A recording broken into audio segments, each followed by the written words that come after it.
Biology is the science of life forms and living processes. The living world comprises an amazing diversity of living organisms.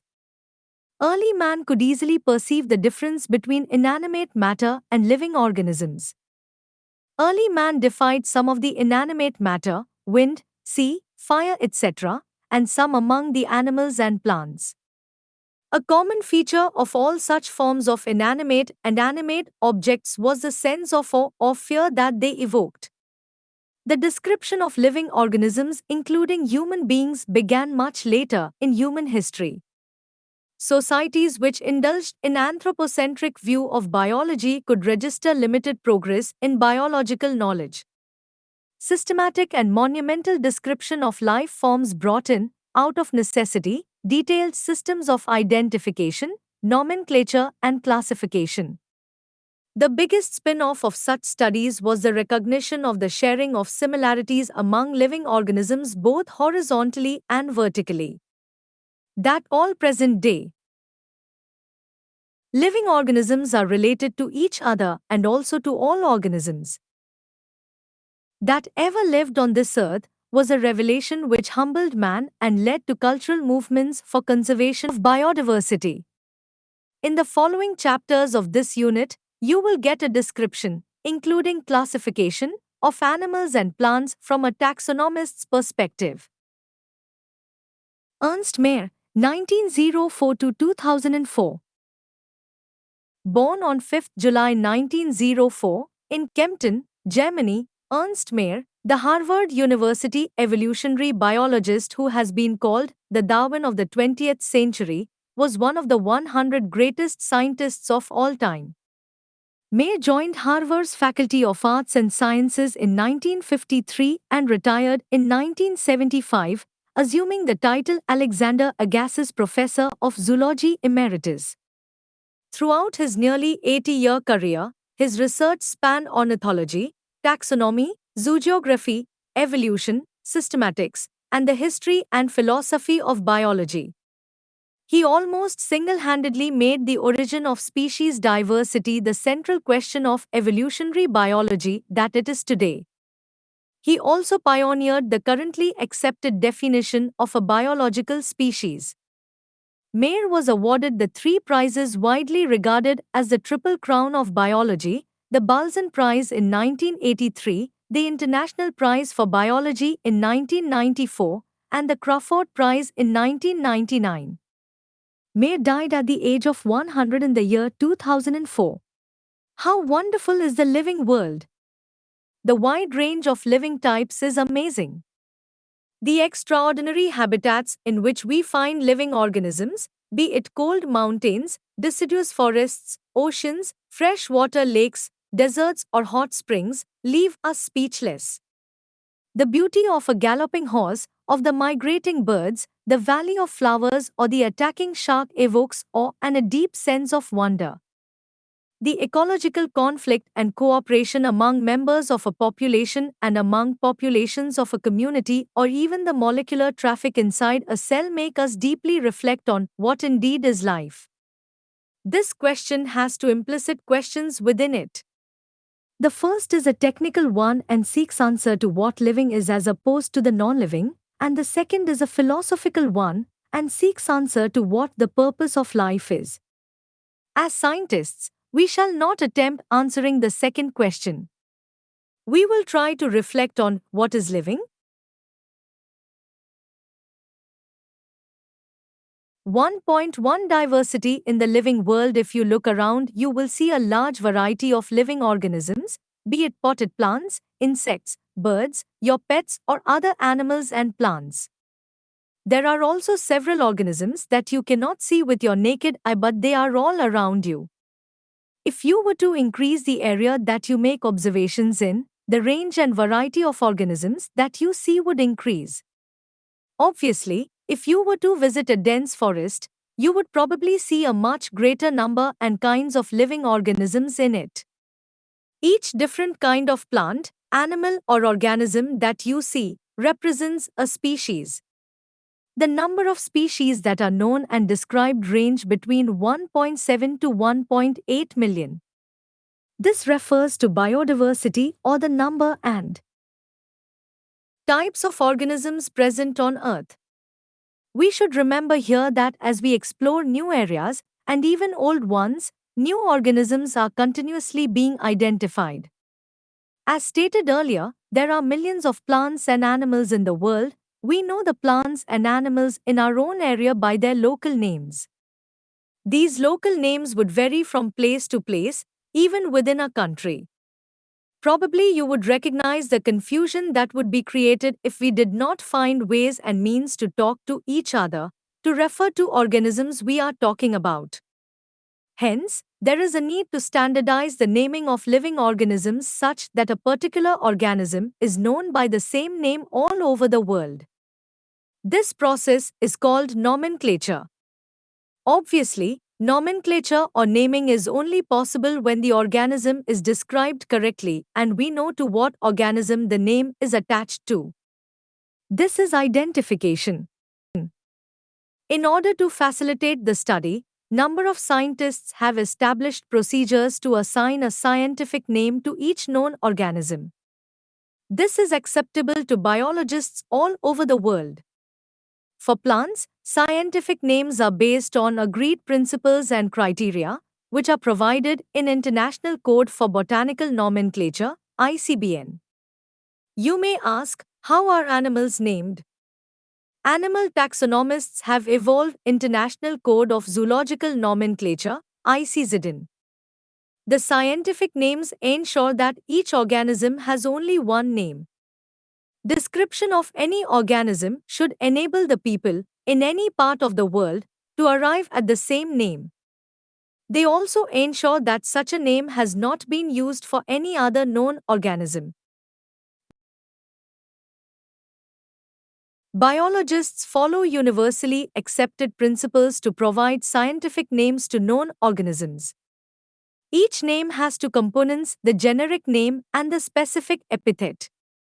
This system of providing a name with two components is called binomial nomenclature. This naming system given by Carolus Linnaeus is being practiced by biologists all over the world. This naming system using a two-word format was found convenient. Let us take the example of mango to understand the way of providing scientific names better. The scientific name of mango is written as Mangifera indica. Let us see how it is a binomial name. In this name, Mangifera represents the genus, while indica is a particular species or a specific epithet. Other universal rules of nomenclature are as follows. 1. Biological names are generally in Latin and written in italics. They are Latinized or derived from Latin irrespective of their origin. 2. The first word in a biological name represents the genus while the second component denotes the specific epithet. 3. Both the words in a biological name, when handwritten, are separately underlined or printed in italics to indicate their Latin origin. 4. The first word denoting the genus starts with a capital letter while the specific epithet starts with a small letter.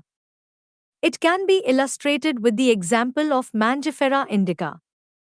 Name of the author appears after the specific epithet, i.e., at the end of the biological name and is written in an abbreviated form, example Mangifera indica Linn. It indicates that this species was first described by Linnaeus. Since it is nearly impossible to study all the living organisms, it is necessary to devise some means to make this possible. This process is classification. Classification is the process by which anything is grouped into convenient categories based on some easily observable characters. For example, we easily recognize groups such as plants or animals or dogs, cats or insects. The moment we use any of these terms, we associate certain characters with the organism in that group. What image do you see when you think of a dog? Obviously, each one of us will see dogs and not cats. Now, if we were to think of Alsatians, we know what we are talking about. Similarly, suppose we were to say mammals, you would Of course, think of animals with external ears and body hair. Likewise, in plants, if we try to talk of wheat, the picture in each of our minds will be of wheat plants, not of rice or any other plant. Hence, all these dogs, cats, mammals, wheat, rice, plants, animals, etc., are convenient categories we use to study organisms. The scientific term for these categories is taksha. Here you must recognize that taksha can indicate categories at very different levels. Plants also form a taksha. Wheat is also a taksha. Similarly, animals, mammals, dogs are all taksha, but you know that a dog is a mammal and mammals are animals. Therefore, animals, mammals, and dogs represent taksha at different levels. Hence, based on characteristics, all living organisms can be classified into different taksha. This process of classification is taxonomy. External and internal structure, along with the structure of cell, development process and ecological information of organisms are essential and form the basis of modern taxonomic studies. Hence, characterization, identification, classification and nomenclature are the processes that are basic to taxonomy. Taxonomy is not something new. Human beings have always been interested in knowing more and more about the various kinds of organisms, particularly with reference to their own use. In early days, human beings needed to find sources for their basic needs of food, clothing, and shelter. Hence, the earliest classifications were based on the uses of various organisms. Human beings were, since long, not only interested in knowing more about different kinds of organisms and their diversities, but also the relationships among them. This branch of study was referred to as systematics. The word systematics is derived from the Latin word systema, which means systematic arrangement of organisms. Linnaeus used Systema Naturae as the title of his publication. The scope of systematics was later enlarged to include identification, nomenclature, and classification. Systematics takes into account evolutionary relationships between organisms. 1 point to taxonomic categories. Classification is not a single-step process but involves hierarchy of steps in which each step represents a rank or category. Since the category is a part of overall taxonomic arrangement, it is called the taxonomic category and all categories together constitute the taxonomic hierarchy. Each category, referred to as a unit of classification, in fact, represents a rank and is commonly termed as taxon, PL, taksha. Taxonomic categories and hierarchy can be illustrated by an example. Insects represent a group of organisms sharing common features like 3 pairs of jointed legs. It means insects are recognizable concrete objects which can be classified and thus were given a rank or category. Can you name other such groups of organisms? Remember, groups represent category. Category further denotes rank. Each rank or taxon, in fact, represents a unit of classification.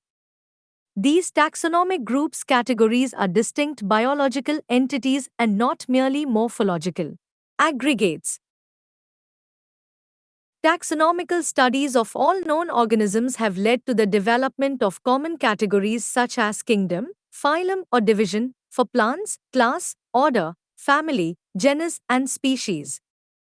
All organisms, including those in the plant and animal kingdoms, have species as the lowest category. Now the question you may ask is, how to place an organism in various categories? The basic requirement is the knowledge of characters of an individual or group of organisms. This helps in identifying similarities and dissimilarities among the individuals of the same kind of organisms as well as of other kinds of organisms. 1.2.1 Species. Taxonomic studies consider a group of individual organisms with fundamental similarities as a species. One should be able to distinguish one species from the other closely related species based on the distinct morphological differences. Let us consider Mangifera indica, Solanum tuberosum, potato, and Panthera leo, lion. All the three names, indica, tuberosum, and leo, represent the specific epithets, while the first words Mangifera, Solanum, and Panthera are genera and represents another higher level of taxon or category. Each genus may have one or more than one specific epithets representing different organisms, but having morphological similarities. For example, Panthera has another specific epithet called tigris, and Solanum includes species like Nigrum and Melongena. Human beings belong to the species Sapiens, which is grouped in the genus Homo. The scientific name thus, for human being, is written as Homo sapiens. 1.2.2 Genus. Genus comprises a group of related species which has more characters in common in comparison to species of other genera. We can say that genera are aggregates of closely related species. For example, potato and brinjal are two different species but both belong to the genus Solanum. Lion, Panthera leo, leopard, P. pardus, and tiger, P. tigris, with several common features, are all species of the genus Panthera. This genus differs from another genus Felis which includes cats. 1.2.3 Family. The next category, family, has a group of related genera with still less number of similarities as compared to genus and species.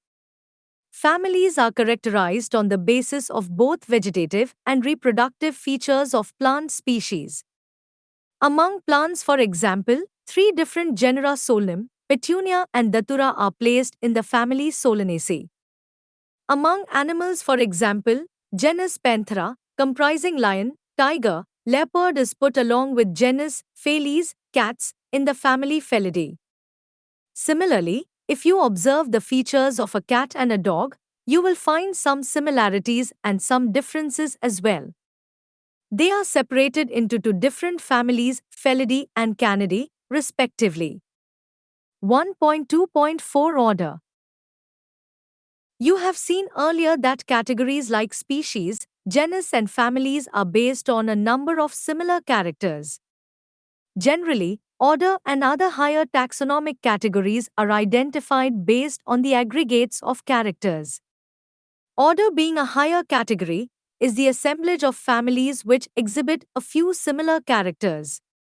The similar characters are less in number as compared to different genera included in a family. Plant families like Convolvulaceae, Solanaceae are included in the order Polynomials mainly based on the floral characters. The animal order, Carnivora, includes families like Felidae and Canidae. 1.2.5 Class. This category includes related orders. For example, order Primata comprising monkey, gorilla and gibbon is placed in class Mammalia along with order Carnivora that includes animals like tiger, cat and dog. Class Mammalia has other orders also. 1.2.6 Phylum. Classes comprising animals like fishes, amphibians, reptiles, birds along with mammals constitute the next higher category called phylum. All these, based on the common features like presence of notochord and dorsal hollow neural system, are included in phylum Chordata. In case of plants, classes with a few similar characters are assigned to a higher category called division. 1.2.7 Kingdom. All animals belonging to various phyla are assigned to the highest category called Kingdom Animalia in the classification system of animals. The kingdom Plantae, on the other hand, is distinct and comprises all plants from various divisions. Henceforth, we will refer to these two groups as animal and plant kingdoms. The taxonomic categories from species to kingdom have been shown in ascending order starting with species in Figure 1.1. These are broad categories. However, taxonomists have also developed subcategories in this hierarchy to facilitate more sound and scientific placement of various taxa. Look at the hierarchy in Figure 1.1. Can you recall the basis of arrangement? Say, for example, as we go higher from species to kingdom, the number of common characteristics goes on decreasing. Lower the taxa, more are the characteristics that the members within the taxon share. Higher the category, greater is the difficulty of determining the relationship to other taxa at the same level. Hence, the problem of classification becomes more complex. Table 1.1 indicates the taxonomic categories to which some common organisms like housefly, man, mango, and wheat belong. Summary: the living world is rich in variety. Millions of plants and animals have been identified and described, but a large number still remains unknown. The very range of organisms in terms of size, color, habitat, physiological and morphological features make us seek the defining characteristics of living organisms. In order to facilitate the study of kinds and diversity of organisms, biologists have evolved certain rules and principles for identification, nomenclature, and classification of organisms. The branch of knowledge dealing with these aspects is referred to as taxonomy. The taxonomic studies of various species of plants and animals are useful in agriculture, forestry, industry, and in general for knowing our bioresources and their diversity. The basics of taxonomy, like identification, naming, and classification of organisms, are universally evolved under international codes. Based on the resemblances and distinct differences, each organism is identified and assigned a correct scientific biological name comprising two words as per the binomial system of nomenclature. An organism occupies a place or position in the system of classification. There are many categories ranks and are generally referred to as taxonomic categories or taxa. All the categories constitute a taxonomic hierarchy.